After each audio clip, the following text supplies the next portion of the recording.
Ada satu salawat Bapak Ibu sekalian, saya ingin kasih tahu, mudah-mudahan bisa dihafal. Itu salawat istighosah.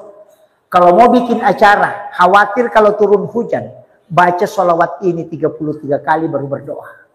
Ketika dalam keadaan genting menghadapi sesuatu yang berat, maka baca salawat ini 33, kemudian berdoa. 33 salawat ini adalah pembukanya. Doanya itu insya Allah tembus. Apa salawatnya? Pendek aja. As-salatu wassalam bi'adadi ma fi ilmillah. Alaika wa ala alika ya sayyidi ya Rasulullah. Agisni sari'an bi'izzatillah. Itu bacaannya. Sudah hafal? Belum? Saya ulangi. As-salatu wassalamu bi'adadi ma fi ilmillah. Alaika wa ala alika ya sayyidi ya Rasulullah.